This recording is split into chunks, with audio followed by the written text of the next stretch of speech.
so much. I want to welcome all of you to the Sarah Stevenson Tuesday Morning Forum. I am Mary Johnson. I'll be facilitating today.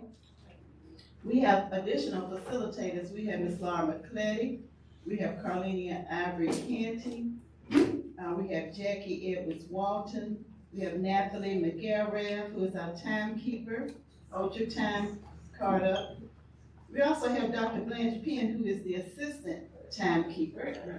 We have Mr. Winston Robinson.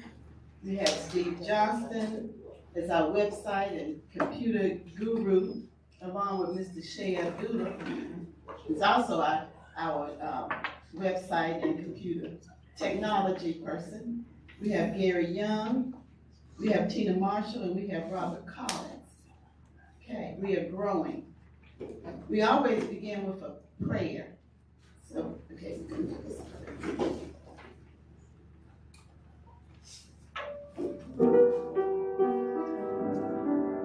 Good morning. Good morning. If you were here for the earlier session, as they normally say at the close of service, let the church say amen. As we treated this morning, it was definitely a blessing to hear from Dr. Griffin. Let us pray. Dear Heavenly Father, Lord, we just thank you for this opportunity once again to be in your presence, Lord. We thank you for the assembling of the community that come together each and every week, Lord, to hear about current events, to continue to learn, to expand our horizon. Lord, we thank you for the panelists that are here this morning just to share their expertise. I'd like to particularly thank our clerk, Lord, for all her work that she's done for race matters and juvenile justice, Lord. Lord, we thank you for the history of this organization. Lord, we thank you for the facilitators that work tirelessly each and every week to bring this constructive and creative dialogue. These and other blessings we ask in your precious name we pray. Amen. Thank you so much. Do we have any first timers? Do we have anyone here for the first time? We do? Okay. Yes, you go. You have to take it around.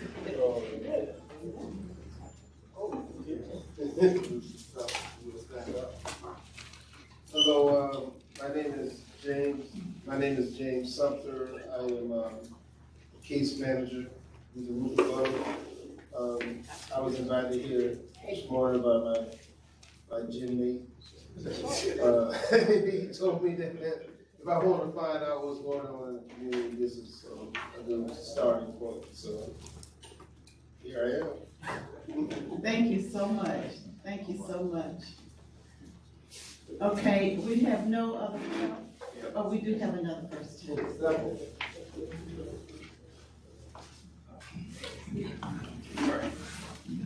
My name is Brian Mason. I am a teacher in Halifax County Schools. I graduated here from CMS, and also my mother was taught CMS for many years. I was invited by my neighbor, Mr. Payton, and also, so glad to be here. Thank you so much. Come as often as you can, both of you. Oh, we have another one. Yes. We have two more. Okay. My name is Diane Bailey, and I was invited by Donnell Howard.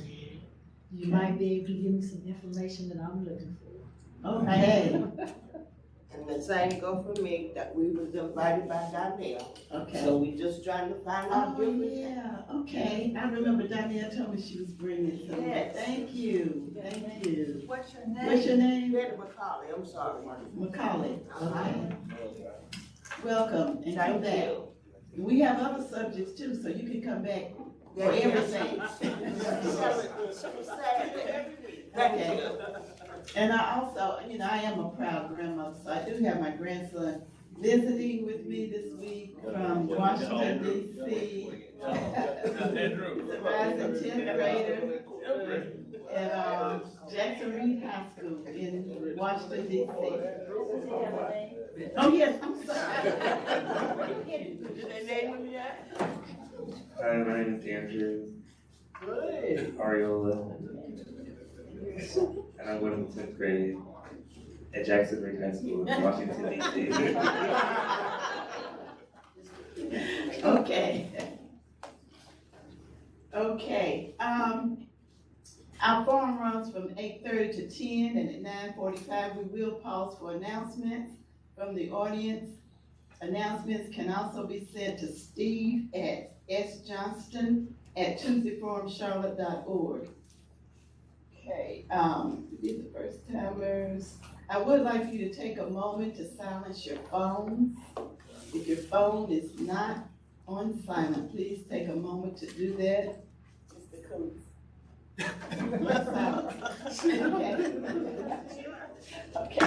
Okay. Our guests today are, and I am so proud, Attorney Geraldine Sumter, and she is a prominent civil rights and employment attorney, and she's the managing partner at Ferguson Chambers in Sumter, PA. Okay. We also have Ms. Elisa Chinn Gary. She is our Mecklenburg County Clerk of Court, and they are here today to talk about wills and trust, something that we all need, and they're gonna help us to understand the difference between a will and a trust and what we need to do. Following this presentation, we will take questions from the audience. Please raise your hand, and we will call on you in the order that you raise your hand. Make sure that your question is 30 seconds. So if you give a commentary, that might be your 30, you may not get to your question because, 30 seconds is the limit for the question. And before we get started, I have some flyers up here that I'm just gonna hold this one up. This is on the Social Justice Civics 101. It's called This Is Not a Test, and we're gonna have Ms. Geraldine Sumter and Mr. Marcus Bass here on Sunday at Friendship Missionary Baptist Church at 12 o'clock, 12 to 1:30, and they were gonna be talking about the attack on voting rights and how to fight back. So we do want to, we want everybody to show up. Everybody needs to show up for that. So I'm gonna let, which one of you want to go first? Okay, I'm gonna let Ms. Chinn Gary go first, and each of you can give a presentation. I'm saying no more than about maybe 5 minutes or so, or longer. More than 5 minutes. Okay, I'm sorry. I don't even know. They need as much time as they need to give their presentation, because they do a lot, and you can't wrap it up in 5 minutes. But I do want to have enough time for people to ask questions. Keep in mind that it's okay to ask a general question, but if you want to get into details about your specific situation, you have to make an appointment. I know about your grandma's house and all that. So let's ask questions that everybody can benefit from, okay? So let's get started. Good morning, family. Good morning. Let me first say that it is such a pleasure to be here. I always feel at home and warmly welcomed, and I have been thinking about the very first time in 2014 where Arthur Griffin escorted me into the room and the love I received that day. So thank you so much. I am honored to serve this community as the Clerk of Superior Court and the Judge of Probate. It is never lost on me, not one single day, that this position was created with the institution of our North Carolina Constitution in 1776, and that I am the first Black person to hold that position. It is an honor to be here and an honor to serve. I am the background, I'm the pit to Gladys Knight today. You have the esteemed and very experienced expertise of Attorney Sumter talking about wills and trusts. In my role as Judge of Probate, I manage the process in which wills come through the courts and those who pass away without a will, how their business affairs are handled. So the bulk of the conversation today I turn over, but as questions arise, I'm here and will take pleasure in answering more. Thank you, and it is also a pleasure to be here as well. When Ms. Johnson said 5 minutes, I said, no, that's gonna take a minute. So you want me to talk about wills and trusts. Now, I think that there's a lot of discussion in the community because you're bombarded with these advertisements online and on radio saying, you don't need a will, you need a trust. You don't want to go through probate, you don't want to be bothered with probate, you need a trust. So, I'm going to talk about that. Do I have a marker? She's going to get a marker. So, how many of you think you know what a will is? Okay, that's good. For those of you who have some confusion, let me tell you that a will is a document signed by you which expresses your interest or your instructions on what is to happen with your property when you leave here. That's what a basic will is. If it is typed, it must be signed by you in the presence of 2 witnesses and a notary. North Carolina does recognize what we call a holographic will. That is a will that is handwritten. But if it is handwritten, it must be in your hand, all of it, and it must be signed by you. So you can't have somebody type up a document and then you sign it and say, that's my will. If it's typed, it needs to have, or printed, you need to have 2 witnesses and a notary. Otherwise, it's not going to be accepted as a valid will. And when you die, the court wants to see the original of the will, so keep it in a safe place. If there is a copy of the will somewhere in a lawyer's office or what have you, and the original is lost, there's a procedure to what we call proving a lost will. And that's why you have the 2 witnesses and the notary. So that's what a will is. In that will, you get to name the person who you want to be the executor of your will. That's the person who's going to take the will down to the court, file it, and then follow your instructions. I always tell people, whatever you're putting in there, do an alternate. So you want an executor and you want an alternate. And then you just list your beneficiaries. If you got real property, if you got more than 1 piece of property and you wanted to go to different people, list the names of the people and list an alternate. Always list an alternate, because we don't know who the Big Mac truck is going to hit first, you or your beneficiary. Well, it's true. We don't know who's going in or in what order, so it's always good to have alternate beneficiaries. And that's the basics of a will. Now, there's a lot more than that can go into it, but those are the basics. Now, that's a will. Now, how many of you have an idea of what a trust is?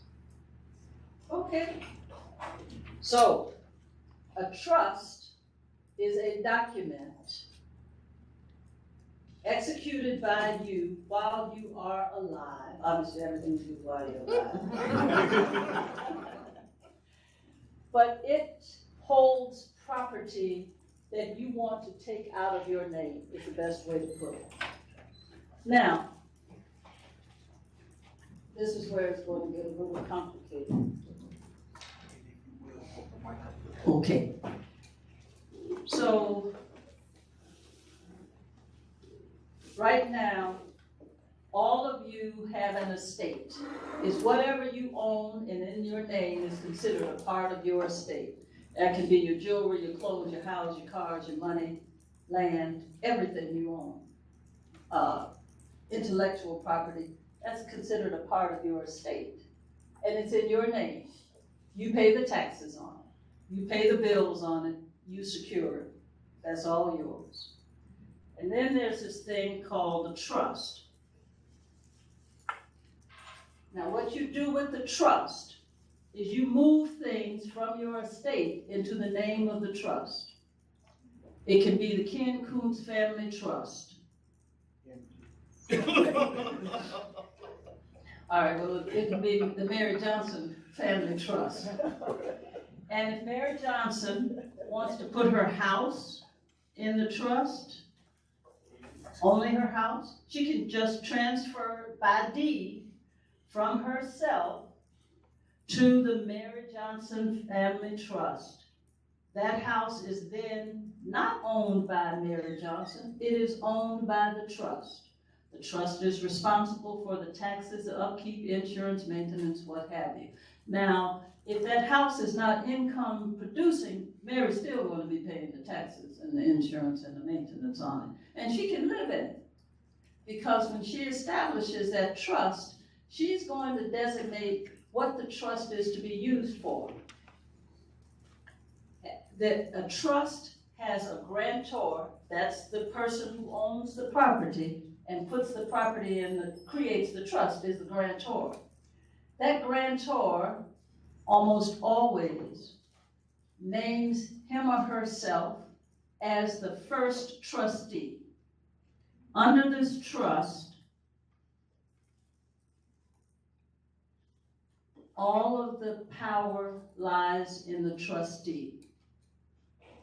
The trustee can transfer the property. The trustee can do anything that the trust document says it can do. Can he sell property? Can he mortgage it? Can he rent it? Can he improve it? Anything. You lay those terms out in the trust. The trustee will, or the grantor will nominate successor trustees.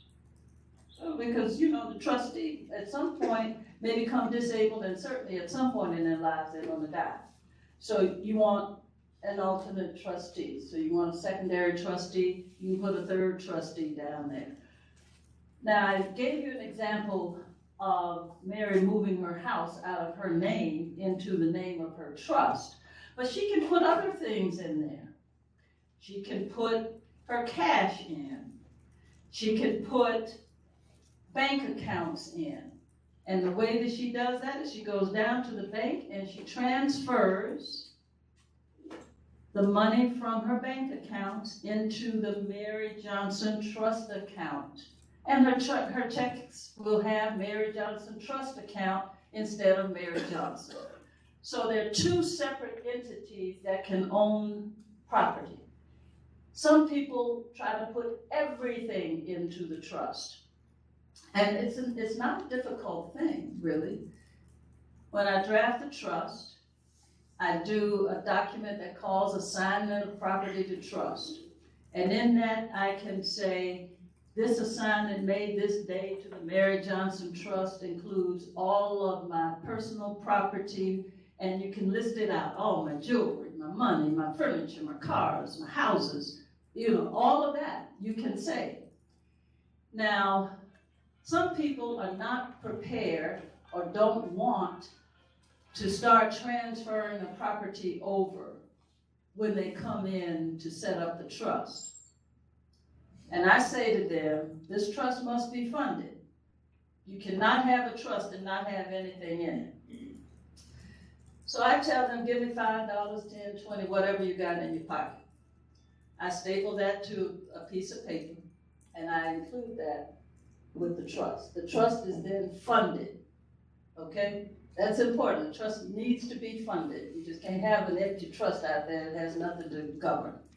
And so until you put something else in that trust, the only thing that trustees got to deal with is that $5, $10, or $20, whatever you put in there. Some people think that once you have a trust, you don't need a will. You need a will because very few people will have all of their affairs tied to the trust. For instance, if you had an insurance policy, a life insurance policy, and you named a beneficiary, and the beneficiary died before you did, you didn't have an alternate beneficiary, technically that insurance proceeds then belongs to your estate. And so somebody has to have authority to go to the insurance company and ask about that policy. They're going to recognize the executor of your estate, not the trustee. Because if the insurance policy didn't have the trust as a beneficiary, they're not going to deal with them. Sometimes people acquire property or money, they might set up an extra account. They might even be a beneficiary of some property. If they are, there's heirs property, that's a headache, but there's heirs property. And sometimes people come into property and don't think to put that in their trust. So if it's not in the trust and you have an interest in it when you die, it's going to be considered a part of the estate. And so you need the will to govern that.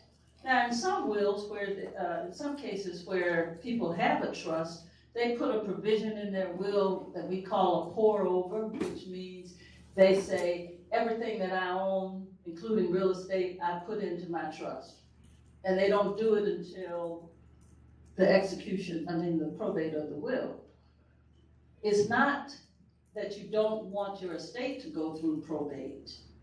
It may be that you don't want some property to go through probate, or you don't want people to know all of your business because, your inventories and your accountings can be public information, or we can now, while we file them electronically, we can put them as confidential, right? And so you don't have that same worry about everybody knowing all of your business, because lawyers, at least, when we file documents with the clerk of court, now they're filed electronically, and we can designate some of them as being confidential, which means your financial information is not going to be out for the general public. So you do need the will, because the will is going to designate who you want to take care of your property. And that's the most important thing. So, you might make a trust and you don't die for 20 or 30 years. How many cars do you think you're going to change in 20 or 30 years? And are you going to remember to put all of the cars in trust? I mean, you could, but are you going to remember? Probably not. So then you got a car hanging out here somewhere when you die, and the DMV is not going to recognize the trust. The DMV is going to recognize the executor of your estate. So for that reason, it's going to be important for you to have a will. I think it's probably good for me to pause now and ask if what I've said is reasonably clear, to answer the questions that we have. Wait a minute, I'll put your name down, okay? But who do we have? Ken? Yeah, she wants to take some questions now, and then we pause it, take some questions, then come back. Yeah, I don't want to mess up your format. It just seems No, that's fine. Okay, we're gonna do it that way, that's fine, because this is really intense, it's something that we need to understand. Okay, we have Ken, Robert, Winston, and Mr. Lee. Yeah. Okay, remember 30 seconds. Talk about, if you will, the liabilities involved if some of the things you put into the trust go into delinquencies or arrearages and you die. How does that reconcile? So if there's a creditor, the creditor is going to be able to pursue claims against, well, let me say this. What's in the trust is protected by the trust.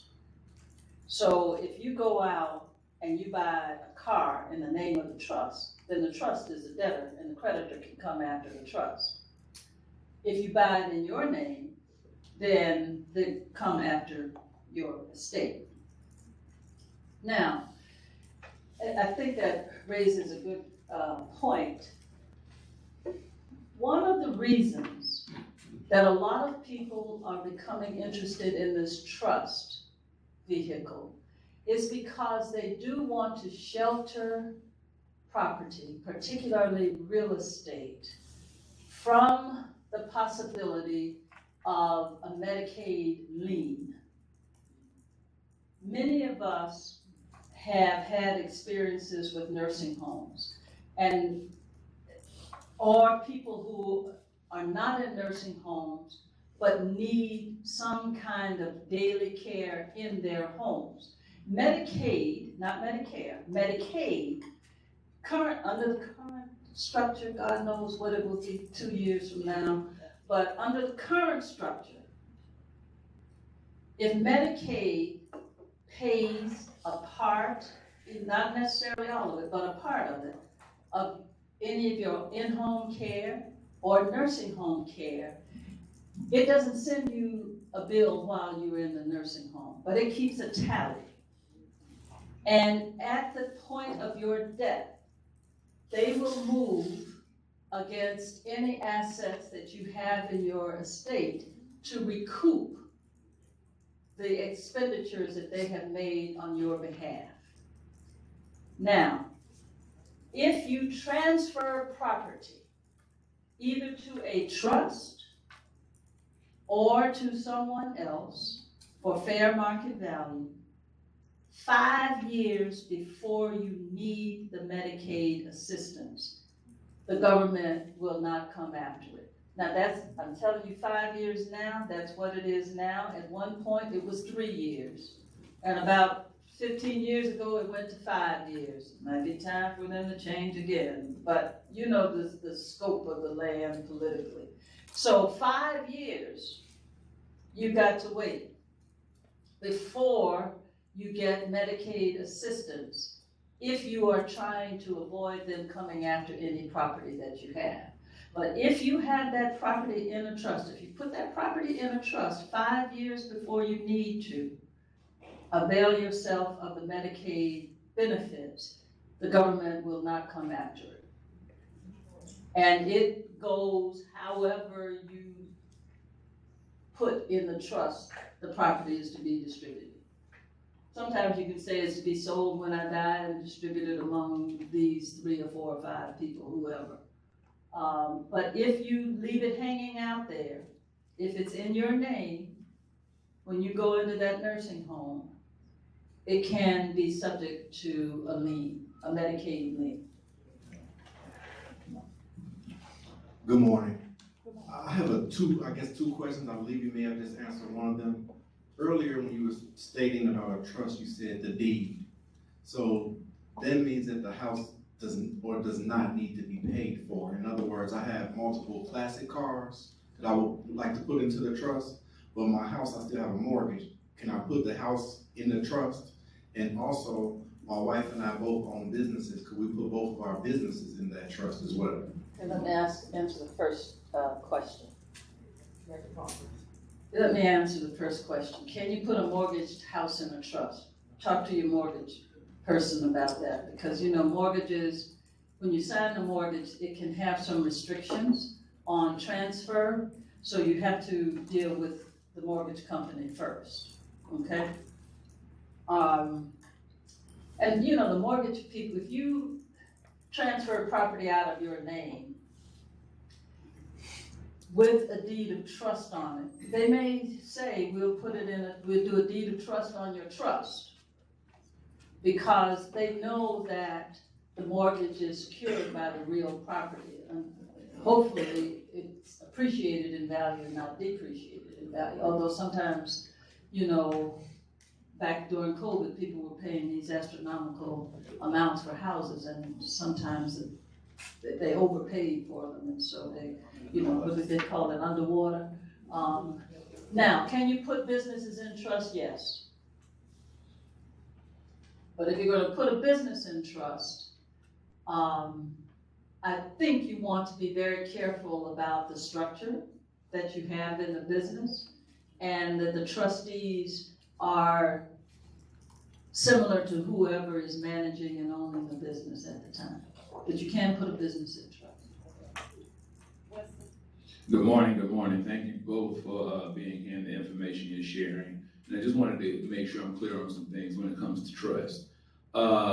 With the trust, a trust can start a business, and a trust can make business procedures. However, no individual can own a trust, so all of the liability is removed from, the executor and the trustee, right? All right, let me back you up. The executor has nothing to do with the trust. The executor only manages the will of the estate through the will. All right, you still got a question. So the. Is that public information? Like That's who? the law. eh, No. Help me, what do you mean public information? Do you know who, can you find out who, started a trust and who the trustees are? All right, when you do a trust, we're supposed to file a certification of trust with the clerk's office. Certification of trust states when the trust was formed, who the grantor was, who the trustee is, who the successor trustees are. And that's public information? Mm-hmm. Okay, thank you. Okay, now, let me say this. A certification of trust should be filed with the clerk of court's office, but it's not always immediately filed with the clerk of court's office. Sometimes people only file those upon the death of the original trustee. Okay. Okay, good morning. One question with two parts to it. First off, in the estate, say if your house is an estate and you want to transfer it to a trust, and the house is in both husband and wife's name, do both husband and wife's name have to be on that transfer? That's part one, if you want to get that first. Yes, it's whoever's name is on the deed, they have to sign that deed over to the trust. Okay? And can there be more than one trustee? Say Yes. if we made our children our trustees, you can name more than one. You can have more than one, you can have co-trustees, but what I want you to keep in mind is that you want to be sure that whatever you set up is manageable. 2 trustees, I think, is manageable. You got 3, you got a headache. You got to fight. Okay?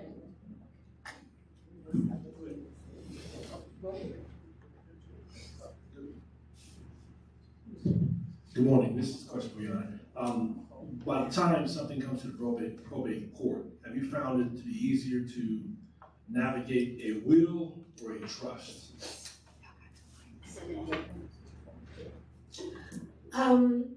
For the most part, we take responsibility for the will and executing it and managing its process.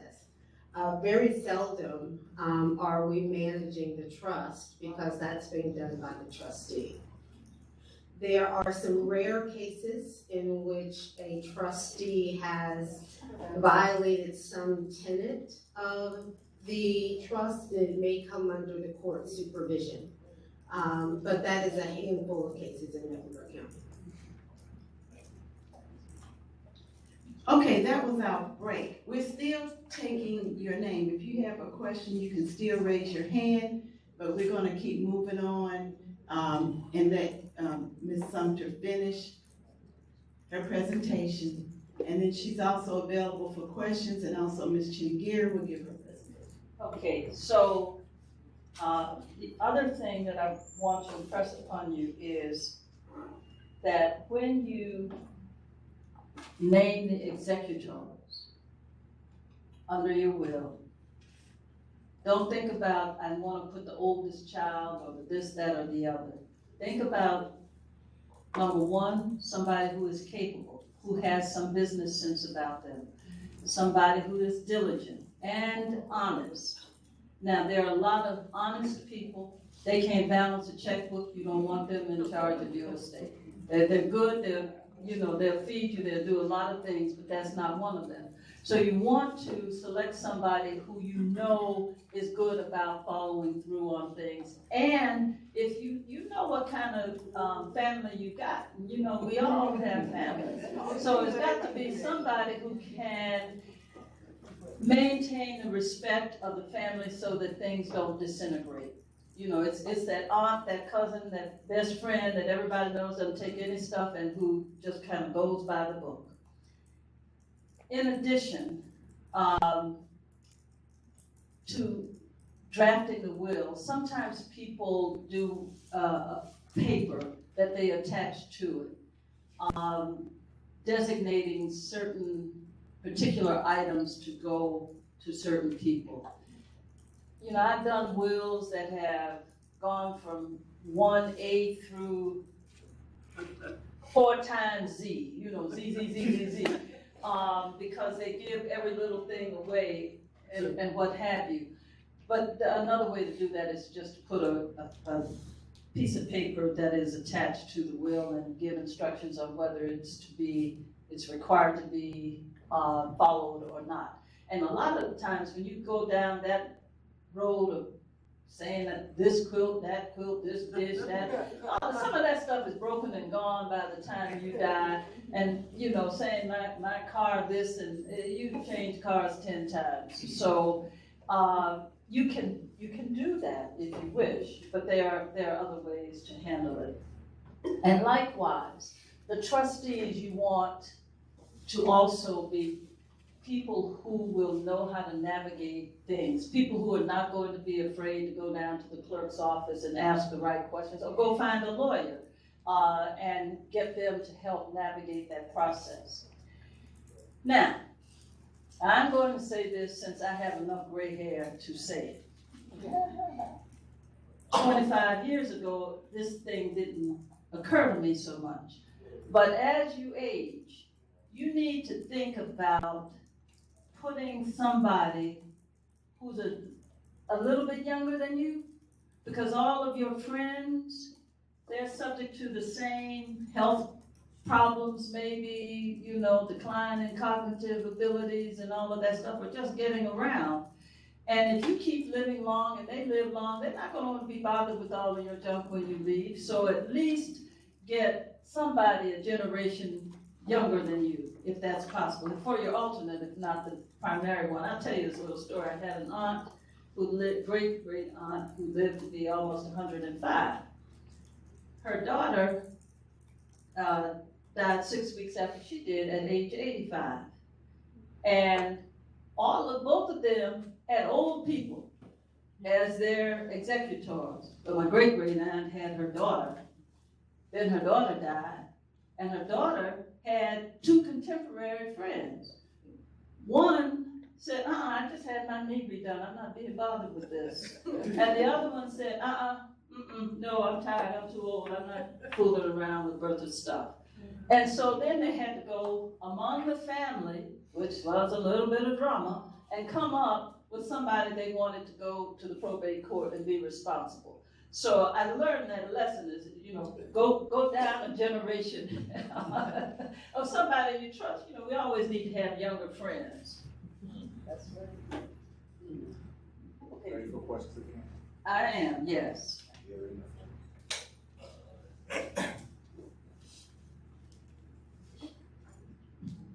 All right, going back to your the rule that you mentioned about, was it Medicaid or Medicare first? All right, there are two programs. Medicare, right, for elders, is for elders. It does not pay for nursing home. Just Medicaid. It will pay for 100 or 120 days of a nursing home following a hospitalization. But permanent nursing care, home care, is paid out of Medicaid. Okay.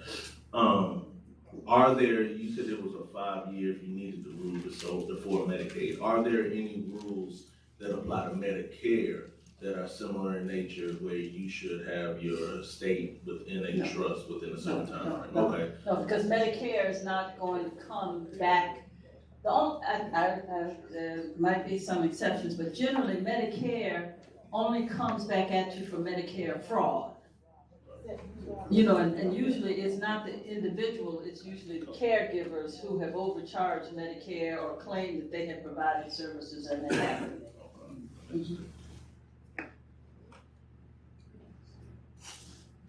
Thank you. I hope I can be clear and succinct with this question. So you have a will. Yes. You did not yet have time to establish a trust. Mm-hmm. But can you, in your will, state that you're going to have a trust and what will be in it? So, yes, not the best way, but yes. I have seen wills where they say, my house is to be sold and the proceeds are to be held in trust for my grandchildren. So what does that mean? Who's the trustee? It's not as clear. So then the executor probably has to serve as the person that sets up a bank account, and you go to the bank and the bank will, because if that property says that it has to be sold, then the clerk is going to tell you, you got to sell that property. And hopefully, if you put in there by whom, the clerk's office will leave you alone. Otherwise, they're going to tell you, you got to do a petition for sale and you got to run it through the clerk's office, right, Madam Clerk? That's correct, and we may hold the trustee funds and invest them until the children reach majority. So if you don't put the restrictions on, or the conditions on how you want that money spent, then it can end up in the care of the trust, the clerk's office. But if you put in there that the property is to be sold and you don't give specific instructions, then the clerk office is going to require there's a process for selling property through the clerk's office, and they'll appoint a commissioner. And Madam Clerk, I do not mean any harm here, but my experience is that when a commissioner is appointed to sell property, all they want to do is get that property off of their books. They can do a private or a public sale, and they will call investors and tell investors, they got a network of investors, these developers you see. They'll send it out, they get it appraised, so some appraiser is going to say this is what the value of the house is, and their job is to at least get the appraised value. Now, there could be some individual people who want to buy a corner lot on Burbank Street and might pay more than the investors do because they just want to put $50,000 in it and make it livable. The investor is going to look at it and think, oh, I'm going to need to tear this down, put another $300,000 in this property, so I'm not going to be as interested in spending as much money. So I strongly urge people, if you're going to say that your property is to be sold, put the directions under which it's to be sold, and the clerk's office honors that. Good morning.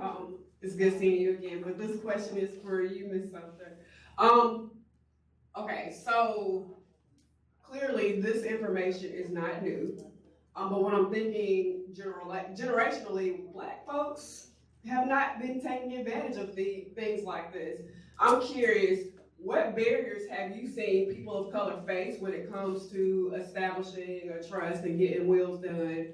And are Black people still facing these barriers? Because again, I feel like this isn't new, but Black folks are not using these kind of tools. You're correct, it's not new. And I would think that the real barrier would just be information, knowledge, and education. If there is a person who is not of means, Legal Services still does pro bono work for elders. The Bar Association has pro bono services for elders, doing wills and what have you. So the greatest thing is to tell people to do a will. If they don't do a trust, at least get them to do a will. Because we have lost a lot of property because nobody had a will. And that headache from people not having a will and not having a will for generations and generations is something that creates what we call heirs property. Think back, 100 years ago, some family owned 200 acres of land. And you know, back then they had a lot of children. So they die and they don't leave a will, they don't put any of that property in anybody's name, and they just say, this is the home place. This is where everybody can come. And people go and they park double wide mobile homes, they build out of their hands, they go say, okay, this part is mine, and they might construct, because some of them are brick masons, they build their own houses, dig their own pumps and everything. The county doesn't know anything, it is not regulating it, it's just down there on the Johnson property. So, these 10 or 12 children then start raising their 10 or 12 children, or 9, maybe 8, 9 by that generation. Then the next generation comes, they got 4 or 5 children. And somebody decides they want a piece of property. But by this time, the banks are not going to just loan them land unless they can say they own the land. They're not going to let them put it on grandmama, great-grandmama's property or the family property. So now you got all of this property, and we don't know what part of it the 4th generation owns. And so, you know, a whole lot of people have died off in the process. And some of all of those children have moved all over the country, all over the state. So then you got to run them all down, get them to agree, we're going to divide this property or we're going to sell this property. And it only takes one person to partition the court to either partition the property or sell it. And so, you know, you got all this land down here, some of which you used to farm, nobody's doing anything with, not even growing trees on it to cut the pulpwood. So a developer rolls up, or somebody decides, that's a nice piece of property, I want that. One person can say, I want to partition this property, and if it can't be easily partitioned, you know the surveyor's fees on that one are going to be crazy. Then they say, that's impractical, let's just sell it. And so there's your property. We lost a lot of property like that. We lost a lot of property for tax foreclosures also. And sometimes, you know, the taxes in Charlotte are high, but in these surrounding counties, you know, the taxes are nothing. And you know, I own some property in South Carolina, I own 30 acres of property in South Carolina. You know what my tax bill is? It's way down in the country. $80. $80 for 30 acres of wooded land.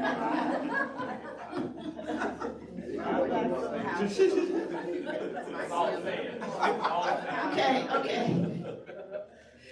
I think you're talking about my family.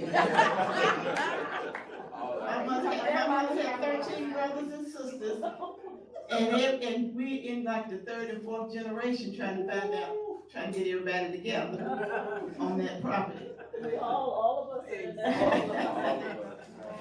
Okay, we're gonna take another break right now because we're going back and forth, which is good. And we're gonna give Ms. Chinn a chance to chime in on what happens when you get down to her office.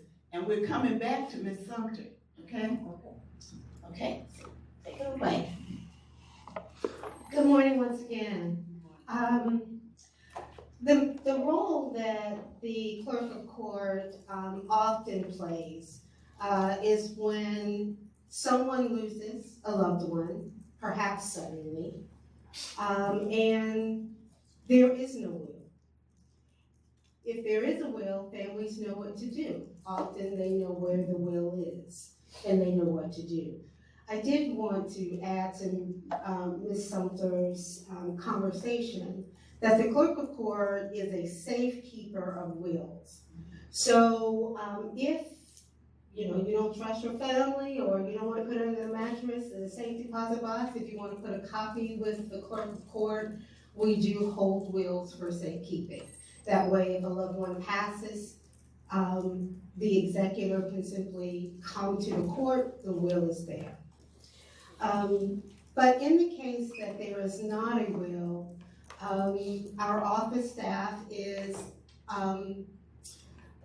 assisting people every day with how to go about dividing assets, monetizing assets, distributing assets when there's not a will that says how to do that. You know that when a will is not in place, the North Carolina general statute stands in the place and makes decisions about how property will be divided among heirs. It also names priority in which those assets will be divided. It not only talks about dividing, but how creditors are to be solicited and how creditors are to be paid. So it sets forth a list of instructions that must be followed. I can't emphasize enough how critical it is to have a will, and to have a will that is sound in its specificity. As we discussed before, if the will leaves open a gap, often the clerk of court is responsible for filling that information. Sometimes with a decision that's discretionary, sometimes with a general statute that guides the process. I wanted to say a few things about the process of what people do in our community and can do in our community. If it is not us, we know of a loved one, a neighbor, someone we care about, someone in our church who has lost a loved one and don't know where to start. If there is not a will, we invite people to come to us with the death certificate and have a conversation. Located at the courthouse on the 3rd floor is our estate area. We have a open information desk. You can have a brief consultation with a member of my staff, understand how to begin, receive some initial resources, and an appointment to come back. That's where the process begins. You may have also heard that we are filing electronically in Mecklenburg County now and have been for a little over 2 years. And there are some documents that are online and available for public use. You may be very familiar with TurboTax or other online processes that ask you questions and walk through filling out documents. Where our North Carolina Judicial Branch has invested in that kind of a technology for 3 areas. And those areas are called Guide and File. So North Carolina Guide and File. If there is a small estate, meaning that the value within the estate is $30,000, $20,000 or less, that can be pursued online as a packet. There is also a summary administration. When there is one sole heir, and that can be filled out online as well. There are instructions that walk you through the process. After you move through those processes, you print out those documents, you bring them to the courthouse, and you still have the benefit of speaking with someone from our office to walk you through the next steps. And the third thing that is available online is the year's allowance. When the surviving spouse or the minor dependents have an immediate need for continued funds, that can also be done online. I want to say that those are some of the more simple estate tasks. But estates by no means are easy, by no means are quick, even when someone does not have a lot of assets. To die without a will and you have a lot of heirs is the hope that they will agree. Is the hope that they have good relationships among them. Very often we find family members that cannot agree on a car in a driveway on cement blocks that might have value if it is towed in of a couple $100. So you can avoid all that by writing it down. And if not, the court is there to support and assist. I say that it's can be complex because in North Carolina, we have what we call time standards.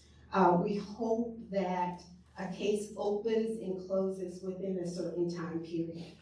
In the best case scenarios, the time standard for an estate administration is 1 year.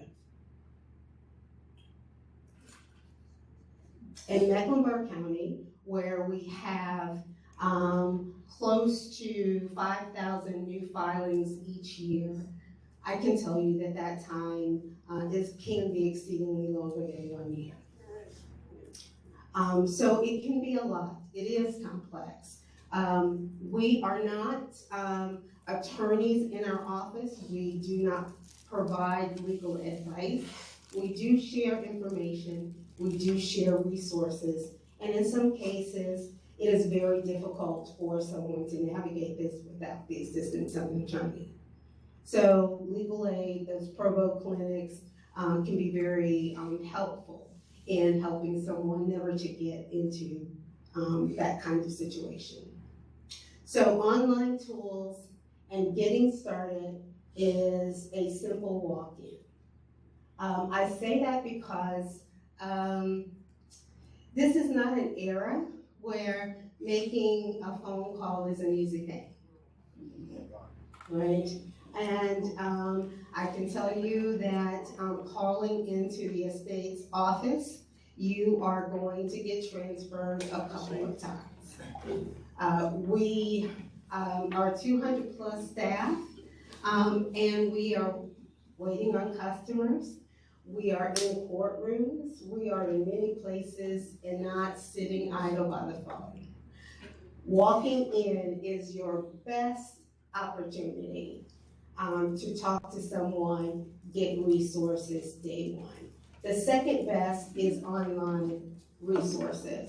I brought with me today for your use and perhaps sharing it with others, some business cards that detail the online services and provide a web address as well as a brochure. But there are resources out there that are growing. I am hopeful that the North Carolina Judicial Branch will provide more tools online eventually, but they have started with 3 things that I think are accessible to me. And I will stop there. Okay, so we thank you very much.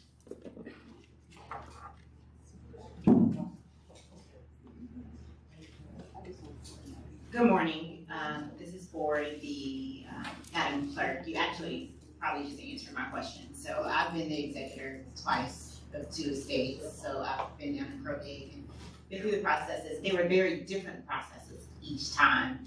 So my question was going to be, 1, the education, the training that happens. I'm sure it's consistent, but how much of that is, you talked about some things being discretionary versus some things being governed by statutes and things. And then I was going to ask, what are resources for us to equip ourselves and be knowledgeable before coming in? Because I had to go through maybe 5 clerks to get the answers that I needed to get through the process. But you maybe had just answered my question. So anything in addition to the card that you're going to give out, how can we equip ourselves? Is there a checklist, just the bare basics, so that when we walk through the door, we're not having to go through multiple people to get through the process? I think the best initial resource is the online technology. And if you are positioned to do the research ahead of time, come in with the proper documents, it always makes the process easier. I can also share that part of the problem that we see is that initial conversation doesn't often unveil every aspect of this case. So someone can come in and tell us about their siblings and not their step siblings. That is something that becomes discovered later. We get a lot of half stories. We also understand that very often the person that we are talking to is in a immediate crisis.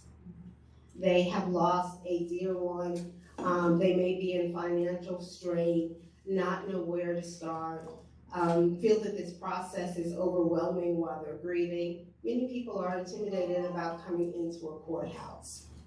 I will say very honestly that the professional development of a person working in the estate unit is incremental. I believe someone is fully trained at a 3-year mark.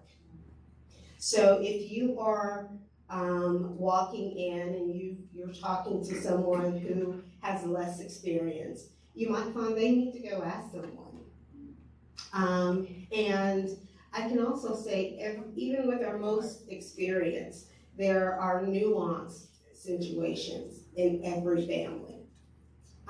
So it is not always clear cut in black and white.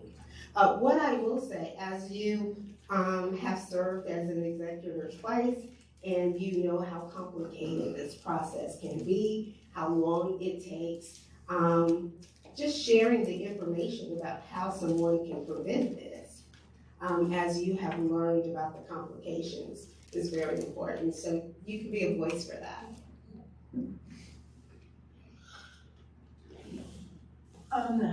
I have a comment, not a question. I've also served as an executor 4 times, been named 5 times. And so my comment is, when you name someone as executor in your will, tell them in advance.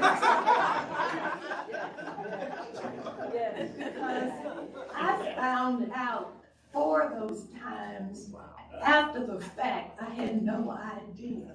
So it's important to tell the person you're going to name them as an executive and hopefully get their approval to serve. Very, very good point.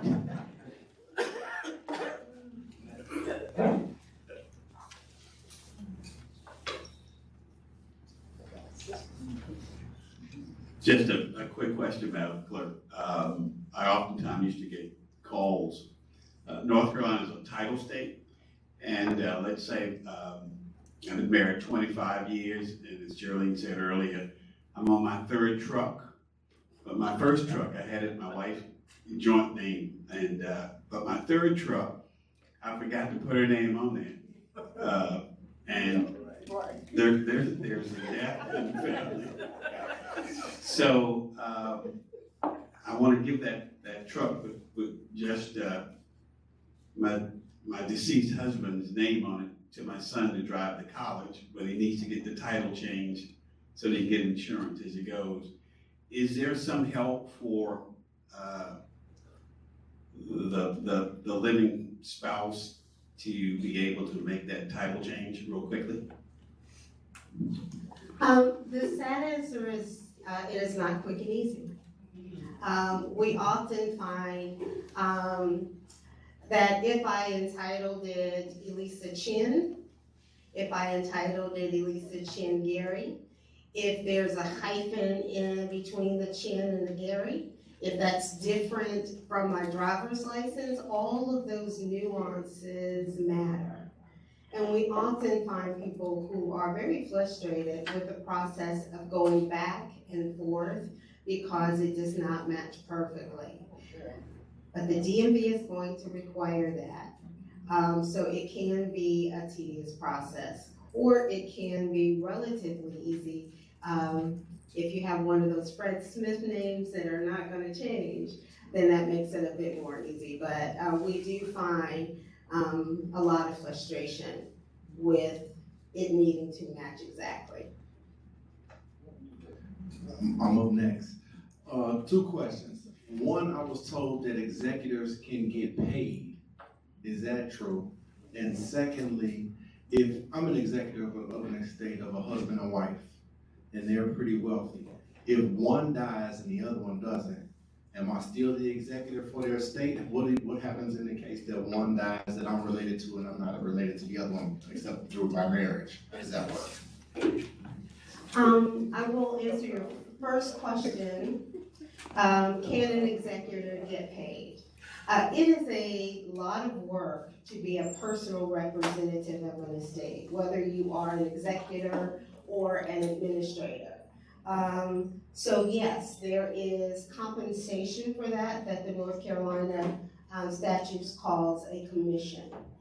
And a commission is capped at 5%, and the average range is between 3 to 5% of the assets of the estate.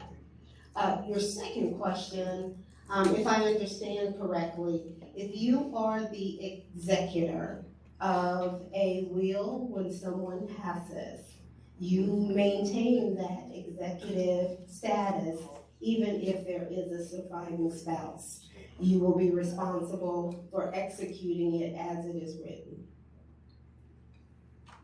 Madam Clerk, I have a two-part question, and the two parts don't really have much to do with each other.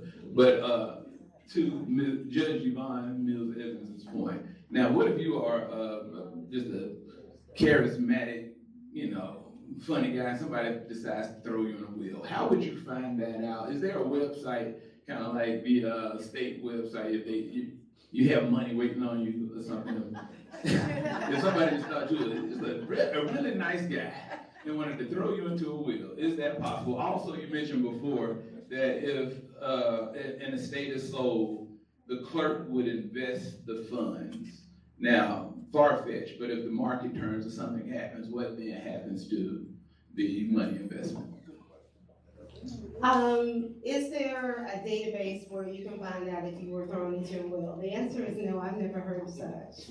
I can tell you that the executor or the administrator of that estate would have a responsibility and a fiduciary duty to actively seek you out. And if that were being managed by the court, we would ensure that it was done with due diligence, not just sending you mail one time and it came back undelivered.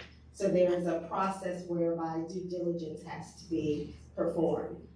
To your second question, help me again, what was it related to? If money. If the court invests money, what happens? The court will invest money on minors.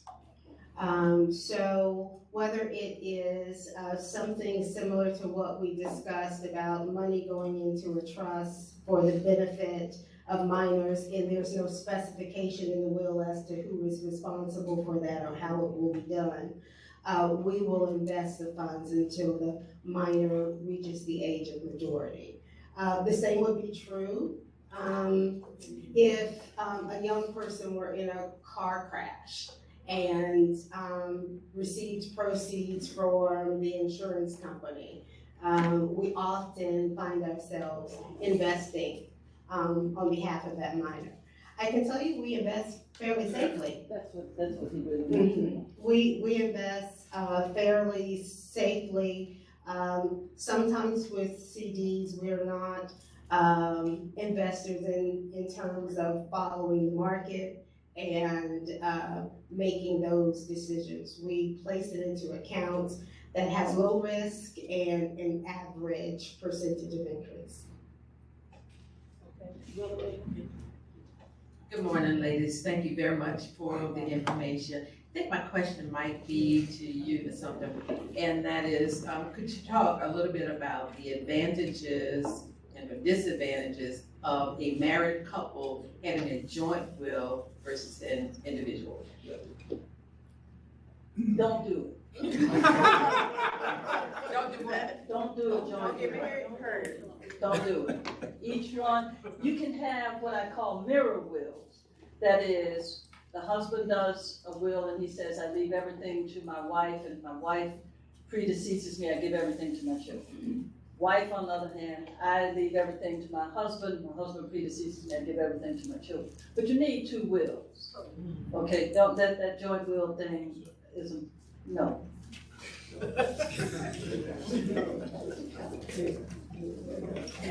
Okay, here. One question. Oh, yeah. right, Ms. Sumter, I guess since you got the microphone, turn.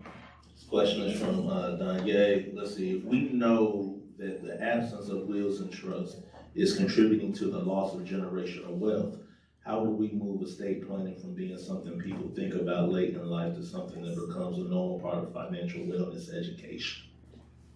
You have to do that by taking the information once you have it and sharing it.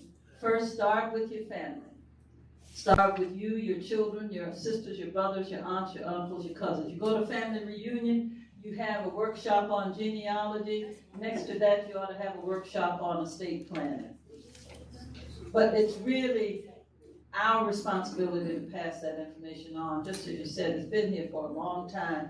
But the only way you know to do it is somebody helps you understand that. And so, you could do it in churches. I do with the Park Church, a session that used to be in January, now it's in February. It's called the Prepare Workshop.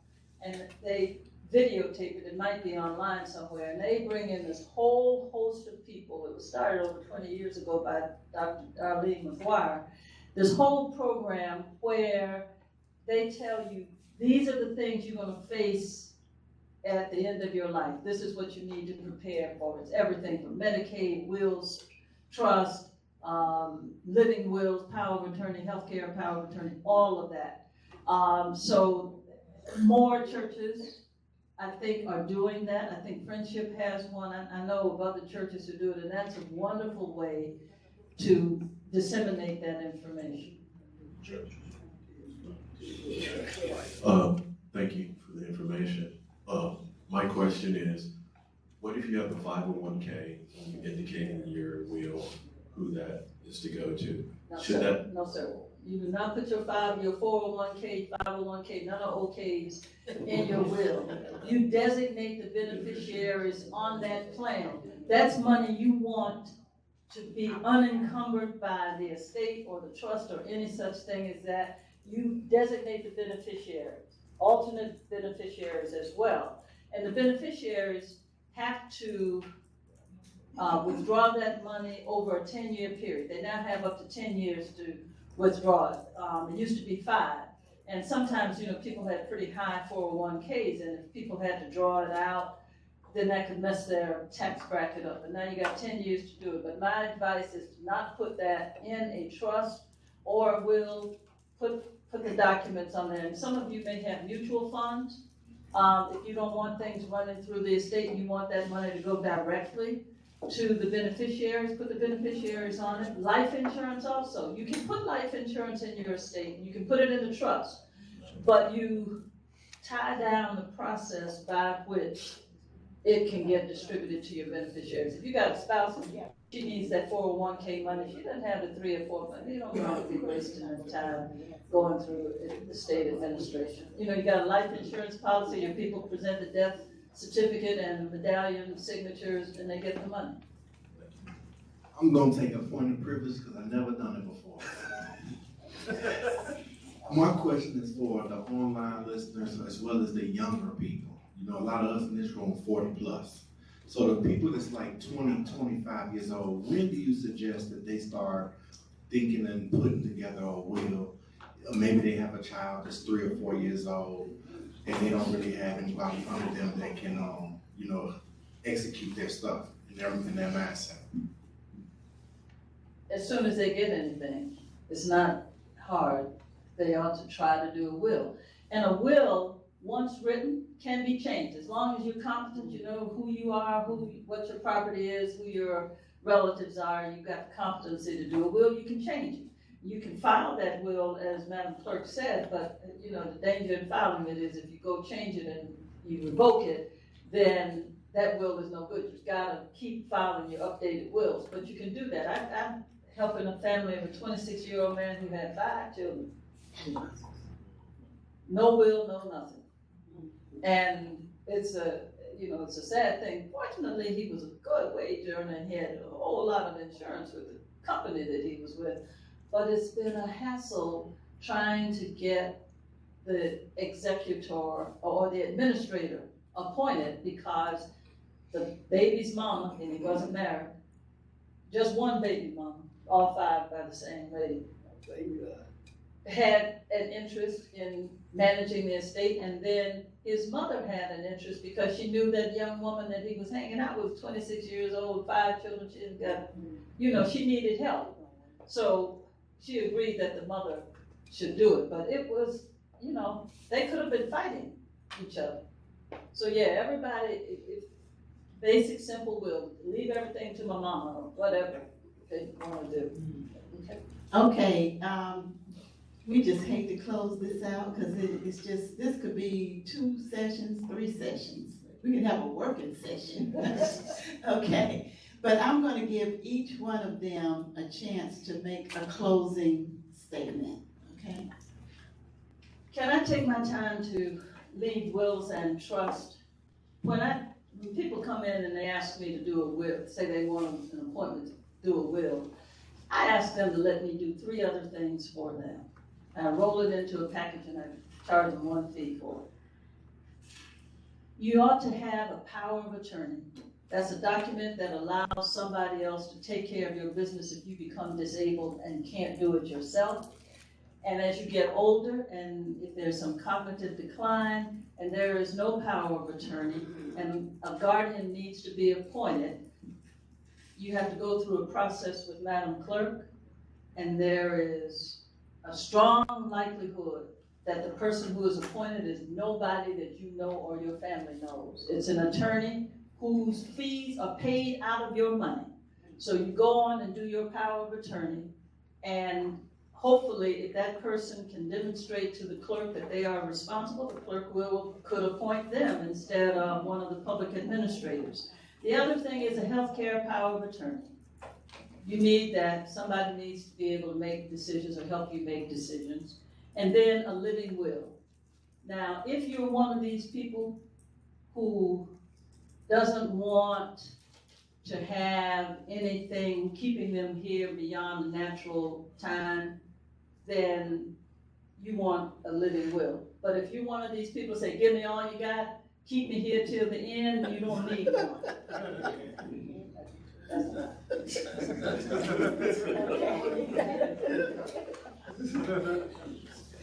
I will simply echo the importance of educating our community, spreading the word, and understanding that this is a difficult process if a will is not in place, if a trust is not in place.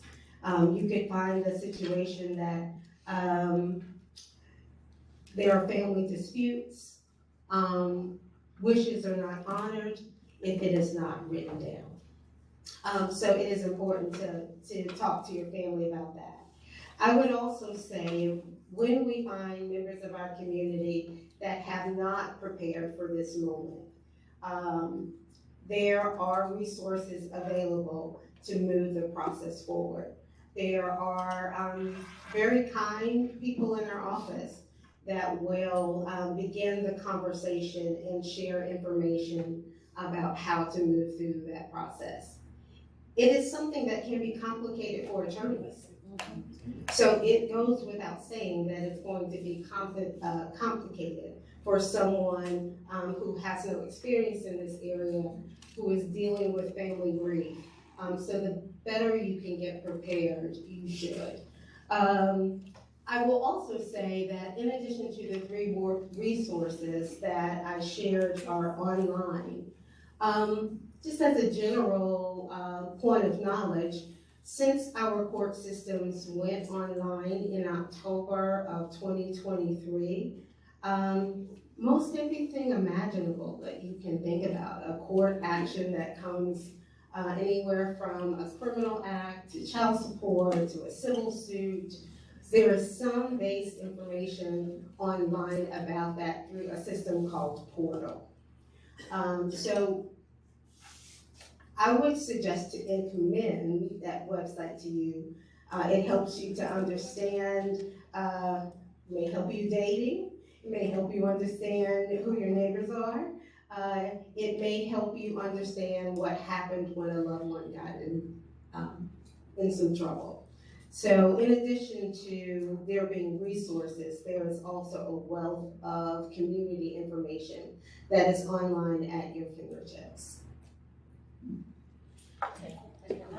I just want to say that we are extremely fortunate in Mecklenburg County to have Elisa Chinn as our clerk. And it is true, you know, COVID came in, threw everything and everybody behind, and everybody's mad and upset. I had a lady whose son was killed in a road rage thing right at the beginning of COVID, and his criminal trial was just held November or December. And she was like, no, and it took so long, and da-da-da-da-da, and I just said, you know, be patient. Everybody got behind 2 or 3 years behind COVID. But I will tell you, the clerk's office, what they do is hard work, and they have a really good leader, and I appreciate her all the time. Let's give both of these.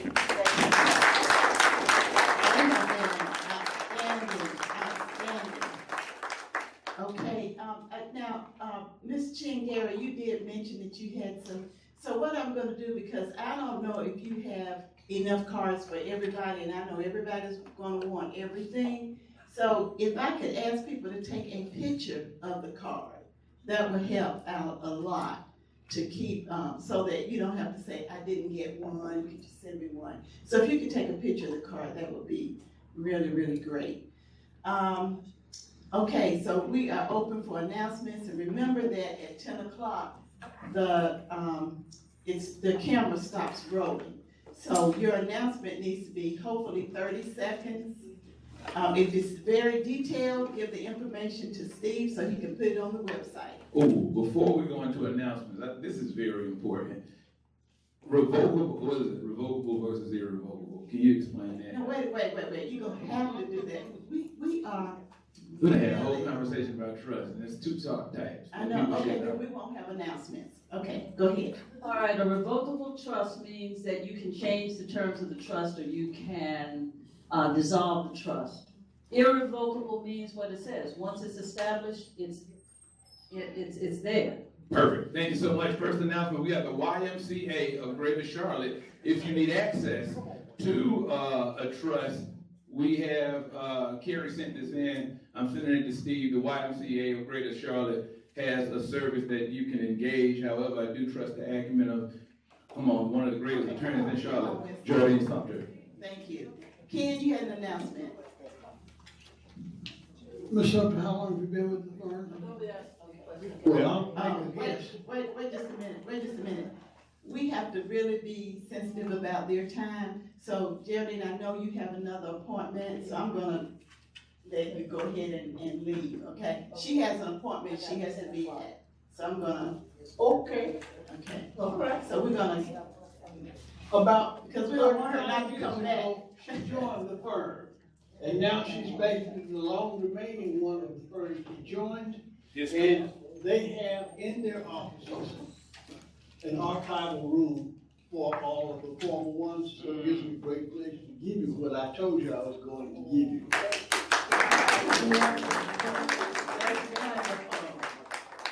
Thank you so much, Geraldine, and thank you so much, Ms. Chinn. All right, y'all take it easy. Thank you. Okay, any other announcements? We have 5 minutes before the camera stops rolling. Anyone else have an, I do, I have an announcement, I'm sorry. I want to, Winston, I'm trying to do this, okay? We are having a voter rights activity at Friendship this Sunday at 12 o'clock, and Geraldine Sumter is going to be presenting, the same Geraldine Sumter that was sitting right there. She will be presenting, and also Marcus Bass with the North Carolina Black Alliance. It's called This Is Not a Test, the Attack on Voting Rights and How to Fight Back. If you need a flyer, it's up here. Okay. Good morning. My name is Walter Fry. I am the founder and CEO of Inkwell Tides. We are a living legacy preservation company.